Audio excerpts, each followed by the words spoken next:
नमस्कार, दिन भर की बड़ी खबरों में आपका स्वागत है। मैं हूं परवीन शेख। आज इस बुलेटिन में बात होगी मध्य प्रदेश की सत्ता से सीएम शिवराज की विदाई के वायरल काट की, एमपी में प्रियंका की एंट्री से बैकफुट पर आई बीजेपी की, राजस्थान बीजेपी में मची बगावत से मुश्किल में आए मोदी की, अखिलेश यादव के सख्त तेवरों से घबराई योगी सरकार की, साथ ही जानेंगे मथुरा शाही ईदगाह मामले को लेकर क्या है कोर्ट का रुख, और बुलेटिन के आखिर में बात होगी बीजेपी पर जेडीयू के अचूक वार की। इसके साथ ही और भी कई बड़ी खबरों से आपको करवाएंगे रूबरू, लेकिन तमाम बड़ी खबरों से पहले एक नजर सुर्खियों पर। सुप्रीम कोर्ट की सख्ती का दिखने लगा असर। महाराष्ट्र में शिवसेना विधायकों की अयोग्यता मामले में सुनवाई की विधानसभा अध्यक्ष ने बदली तारीख, अब 13 की जगह 12 अक्टूबर को सुनवाई। सपा नेता आजम खान के बेटे को सुप्रीम कोर्ट से झटका, आपराधिक मामले में अंतरिम राहत देने से किया इनकार। खेल मंत्री अनुराग ठाकुर का बड़ा ऐलान, कहा देश में खेलों को मिलेगा बढ़ावा, बनाई जाएगी नई संस्था। बढ़त के साथ बंद हुआ शेयर बाजार, सेंसेक्स 393 अंकों की तेजी के साथ 66,473 पर हुआ बंद। निफ्टी भी 121 अंकों की बढ़त के साथ 19,811 के स्तर पर हुआ बंद। ये तो थी सुर्खियां, और अब बात आज की सबसे बड़ी खबर की। मध्य प्रदेश में विधानसभा चुनावों को लेकर राजनीतिक दल एक दूसरे को घेरने के लिए नए नए तरीके निकाल रहे हैं। इस बार का प्रचार अभियान लीक से हटकर चल रहा है और इसमें सबसे बड़ा रोल सोशल मीडिया का है। आमतौर पर सोशल मीडिया की लड़ाई में बीजेपी भारी पड़ती दिखाई देती थी, लेकिन इस बार बाजी पलटती दिखाई दे रही है। अब एमपी चुनावों को लेकर सोशल मीडिया पर एक कार्ड वायरल हो रहा है। कार्ड में फोटो एमपी के सीएम शिवराज की है। तो क्या है इस कार्ड में, देखते हैं ये रिपोर्ट। विदाई का समय निकट आ गया है। 3 दिसंबर को विदाई होनी है। विदाई का कार्ड वायरल हो रहा है। शिवराज मामा की विदाई का कार्ड है, इसलिए बड़े बड़े अक्षरों में लिखा है मामा का विदाई निमंत्रण। दरअसल मध्य प्रदेश में विधानसभा चुनावों का ऐलान हो चुका है। 17 नवंबर को वोटिंग होनी है और 3 दिसंबर को काउंटिंग होगी। इसी दिन चुनाव परिणाम आ जाएंगे। कांग्रेस का दावा है कि एमपी में इस बार उसकी 150 से ज्यादा सीटें आएंगी। एमपी विधानसभा की 230 सीटें हैं, यानी कांग्रेस का दावा 2/3 बहुमत का है। कांग्रेस ने शिवराज सरकार की विदाई का दावा किया है, लेकिन जो कार्ड सोशल मीडिया पर वायरल हो रहा है इसका कांग्रेस से कोई संबंध नहीं है। इसे जनता के गुस्से का नतीजा बताया जा रहा है। सोशल मीडिया में वायरल हो रहे कार्ड में जनता को मतदान का आह्वान करते हुए लिखा है कि एमपी के कंस मामा तुम नहीं सोचना आने को। इस विदाई कार्ड के बीचों बीच डोली में शिवराज सिंह चौहान की तस्वीर लगाई गई है, लेकिन उनका नाम पूरे कार्ड में कहीं नहीं लिखा है, सिर्फ मामा और कंस मामा का जिक्र है। इसमें मध्य प्रदेश में चुनाव की तारीख 17 नवंबर को ईवीएम के रूप में दिखाई गई है, जबकि काउंटिंग की तारीख 3 दिसंबर के कार्यक्रम को प्रदेश से विदाई का कार्यक्रम बताया गया है। विदाई स्थल में भी सीएम निवास श्यामला हिल्स भोपाल लिखा है। कार्ड के आखिर में बाल मनोहर में नरोत्तम भूपेंद्र गोपाल के नाम लिखे हैं, जो अपने कंस मामा की विदाई में आने का न्योता दे रहे हैं। वैसे ये नाम किसके हैं ये सभी को पता है। शिवराज सरकार में इस नाम के 3 लोग मंत्री भी हैं। कार्ड में नरेंद्र सिंह तोमर, बीडी शर्मा और ज्योतिरादित्य सिंधिया का नाम विशेष निवेदक के रूप में है।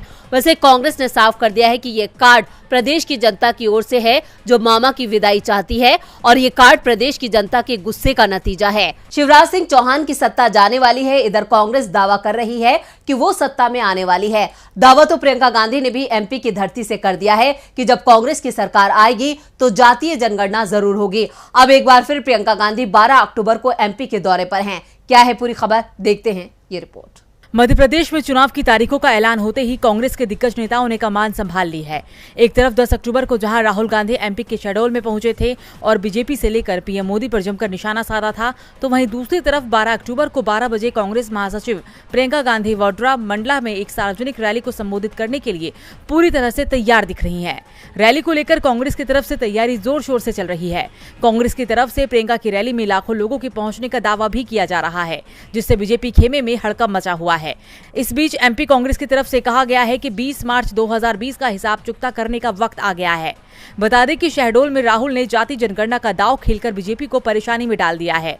राहुल ने कहा था कि एमपी में हमारी सरकार बनी तो पहला काम जाति जनगणना कराने का होगा।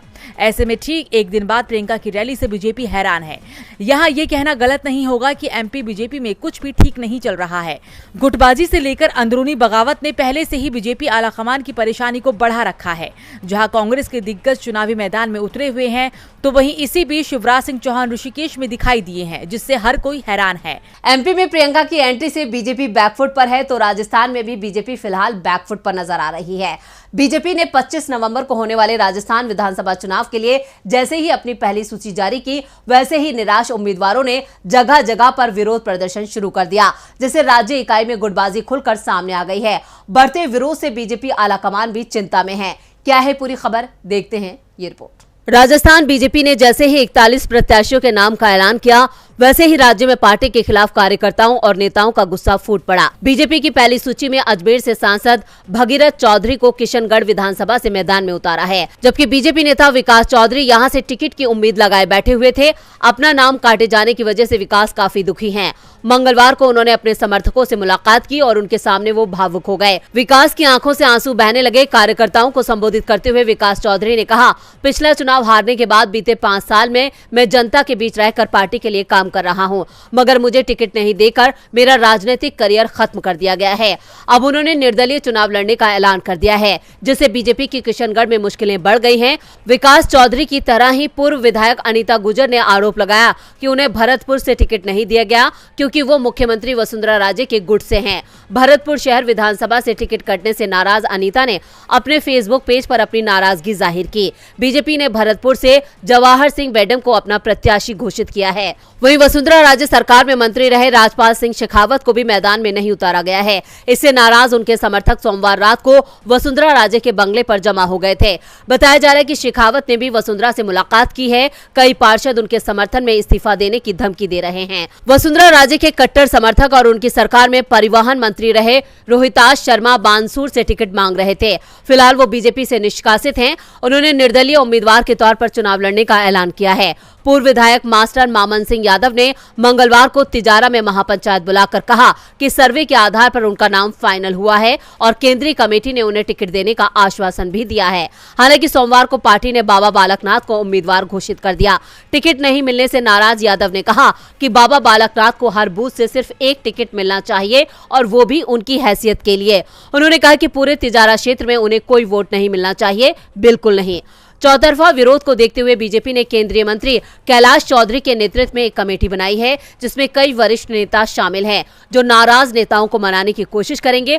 अब देखना होगा कि ये कमेटी इन नाराज बीजेपी नेताओं को मना पाती है या नहीं, लेकिन ये साफ है कि बीजेपी में मची इस बगावत का सीधा फायदा कांग्रेस को हो रहा है। राजस्थान बीजेपी में बवाल मचा है और इस बीच राजस्थान में चुनावों की तारीखों में भी अब बदलाव कर दिया गया है।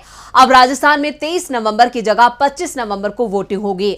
चुनाव आयोग ने तो राजनीतिक दलों की मांग स्वीकार कर ली, लेकिन यूपी की योगी सरकार ने मुख्य विपक्षी दल सपा की मांग को स्वीकार नहीं किया, जिसके बाद लखनऊ में जमकर बवाल मचा। तो क्या है पूरी खबर, देखते हैं ये रिपोर्ट।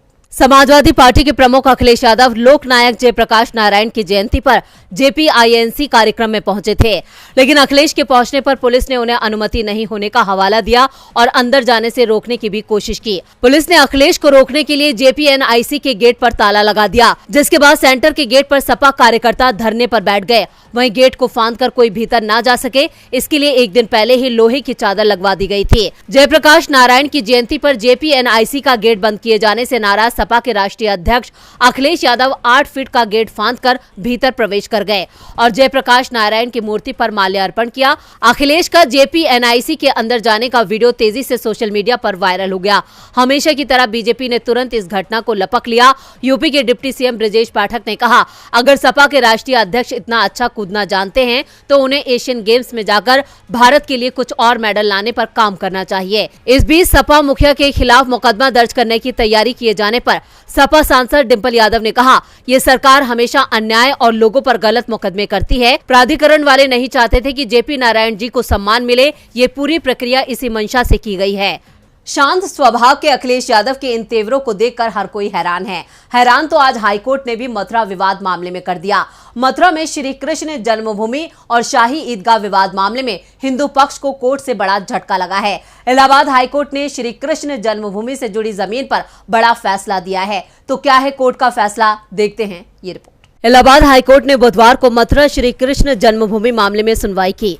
हिंदू पक्ष की ओर से याचिका दायर की गई थी, जिसमें कहा गया था कि शाही ईदगाह परिसर की जमीन को मंदिर ट्रस्ट के नाम कर दिया जाए। इसके अलावा संपूर्ण विवादित परिसर का ASI सर्वे की मांग भी की गई थी, लेकिन हाईकोर्ट ने हिंदू पक्ष की मांग को खारिज कर दिया है। इलाहाबाद हाईकोर्ट के चीफ जस्टिस प्रीतिंकर दिवाकर और जस्टिस आशुतोष श्रीवास्तव की डिवीजन बेंच ने कहा कि ऐसी ही मांग को लेकर 1.5 दर्जन से ज्यादा मुकदमे हाईकोर्ट में पेंडिंग है। सुप्रीम कोर्ट को यह तय करना है कि इन मुकदमों की सुनवाई अयोध्या विवाद की तर्ज पर सीधे तौर पर हाईकोर्ट में की जाए या फिर मथुरा ट्रायल कोर्ट में। ये याचिका सुप्रीम कोर्ट के वकील महक महेश्वरी ने साल 2020 में दाखिल की थी। फिलहाल हाईकोर्ट ने अपना फैसला सुनाते हुए कहा है, जब ओरिजिनल सूट ही पेंडिंग है तो ऐसे मामले में जनहित याचिका पर फैसला नहीं दिया जा सकता है। ऐसे में हाईकोर्ट ने इसे टेक्निकल ग्राउंड पर जनहित याचिका को खारिज कर दिया है। मथुरा शाही ईदगाह मामले में कोर्ट के रुख से मुस्लिम पक्ष को बड़ी राहत मिली है। वहीं सुप्रीम कोर्ट से मोदी सरकार को राहत मिलती नहीं दिख रही है। आज सुप्रीम कोर्ट में मोदी सरकार बुरी तरह से फंस गई। मोदी सरकार का सीजेआई की कोर्ट में याचिका दायर करना उसकी मुसीबत बन गया और इसी को लेकर जस्टिस बीवी नागरत्ना ने केंद्र सरकार पर सख्त टिप्पणी करते हुए कोर्ट की बेंच की ताकत की याद दिला दी। सुप्रीम कोर्ट का हर बेंच सुप्रीम कोर्ट है और उसका आदेश सुप्रीम कोर्ट का आदेश है। जस्टिस हिमा कोहली और जस्टिस बीवी नागरत्ना की पीठ ने केंद्र सरकार को जमकर सुनाते हुए कहा कि कोर्ट की बेंच और सीजेआई की बेंच में कोई अंतर नहीं है। बेंच का आदेश सुप्रीम कोर्ट का आदेश है। दरअसल जस्टिस हिमा कोहली और जस्टिस बीवी नागरत्ना की पीठ के पारित आदेश को वापस लेने के लिए सरकार की ओर से सीजेआई के सामने एक आवेदन का मौखिक रूप से उल्लेख करने पर कोर्ट बेहद नाराज था। जस्टिस नागरत्ना ने केंद्र की ओर से पेश अतिरिक्त सॉलिसिटर जनरल ऐश्वर्या भाटी से कहा कि हम एक अभिन्न न्यायालय हैं। सुप्रीम कोर्ट की हर पीठ सुप्रीम कोर्ट ही है। हम एक न्यायालय हैं जो अलग अलग पीठों में बैठे हैं। अपनी बात करूं तो मैं इसकी सराहना नहीं कर सकती हूं। दरअसल जस्टिस हिमा कोहली और जस्टिस बीवी नागरत्ना की पीठ ने 9 अक्टूबर को सुनवाई के दौरान एक विवाहित महिला के मामले को चिकित्सीय समापन के लिए एम्स नई दिल्ली से संपर्क करने का निर्देश दिया था। इसके बाद 10 अक्टूबर की शाम 4 बजे एएसजी ऐश्वर्या भाटी ने सीजेआई डीवाई चंद्रचूड़ के समक्ष दोनों जजों की बेंच के आदेश के खिलाफ मौखिक रूप से उल्लेख किया और इसी मामले में जस्टिस नागरत्ना ने कहा कि वो बिना आवेदन दायर किए किसी दूसरी पीठ आदेश में हस्तक्षेप के लिए सीजेआई से संपर्क करने वाले संघ की कार्रवाई से परेशान और चिंतित है। अगर ऐसी मिसाल कायम की गई तो अदालती व्यवस्था चरमरा जाएगी। और बुलेटिन के आखिर में बात बिहार की। बिहार में जाति आधारित गणना की सर्वे रिपोर्ट जारी करने के बाद घमासान मचा है। हर कोई अपने तर्क से अपनी बात रखकर राज्य की आबादी को संतुष्ट करने में लगा है। इस सर्वे पर सबसे बड़ा आरोप मन मुताबिक जाति तोड़ो और उपजाति जोड़ो अभियान चलाया गया है। बीजेपी लगातार सर्वे को लेकर जेडीयू को घेर रही है। वहीं अब जेडीयू ने भी विपक्षी दल पर जोरदार पलटवार किया है। कहते हैं बिहार की राजनीति जाति पर आधारित होती है। जब जब चुनाव आता है तब तब जातिवाद का जिन बाहर निकल आता है। अब जल्द ही लोकसभा के चुनाव होने वाले हैं। इसे लेकर राजनीतिक दल फिर से जातिवाद का कार्ड खेलने में जुट गए हैं और इस खेल में तुरुप का इक्का उन्होंने जातीय जनगणना को बनाया है। जहां एक तरफ सत्तारूढ़ पार्टी इस कार्ड को खेलकर बीजेपी को पस्त करने में जुटी है, वहीं दूसरी तरफ विपक्ष वार कर रहा है। लेकिन अब जेडीयू इसकी भी काट ले आई है। दरअसल जाति आधारित गणना में कुल आबादी 13,07,25,310 है। इसमें 82% हिंदू जनसंख्या है, जबकि मुस्लिम आबादी 17.7% है। इस सर्वे को लेकर भारतीय जनता पार्टी ने बिहार सरकार पर कई गंभीर आरोप लगाए हैं। उसका कहना है कि जातियों के वर्गीकरण में भेदभाव हुआ है। यादव कुर्मी की आबादी ज्यादा है, बनिया मल्ला बिंद की कम दिखाई गई है। सीएम डिप्टी सीएम की जाति के लिए उपजाति जोड़ो फार्मूला लगाया गया है। सर्वे में ग्वाला, अहिर, गोरा, घासी, मेहर, सदगोपी जैसे दर्जन भर यदुवंशी उपजातियों को एक जातीय कोड यादव देकर इनकी आबादी 14.26% दिखाई गई है। मल्ला जाति को 10 उपजातियों में तोड़कर इनकी आबादी 2.60% दर्ज की गई है। नोनिया जाति की आबादी 1.9% दर्ज हुई है, जबकि इनकी बिंद बेलदार उपजातियों को जोड़कर आबादी 3.26% होती है। वहीं इन आरोपों का जेडीयू ने जबरदस्त जवाब दिया है। जेडीयू राष्ट्रीय कार्यकारिणी के सदस्य जगन नारायण सिंह यादव ने कहा, यादवों की संख्या बढ़ाकर दिखाने का बीजेपी का आधार निराधार है। जयंत सिंह यादव ने कहा कि दरअसल बीजेपी का सच ये है कि उनके रणनीतिकारों ने सभी जातियों के नेताओं को टास्क दिया है कि अपनी जाति के सर्वे को कमतर बताएं। ऐसा कर वो अफवाह फैलाना चाहते हैं। अब जेडीयू ने बीजेपी के वार पर पलटवार तो किया है, लेकिन ये सियासत यूं ही खत्म नहीं होने वाली है। तो आज इस बुलेटिन में इतना ही। देखते रहिए डीवी लाइव। नमस्कार।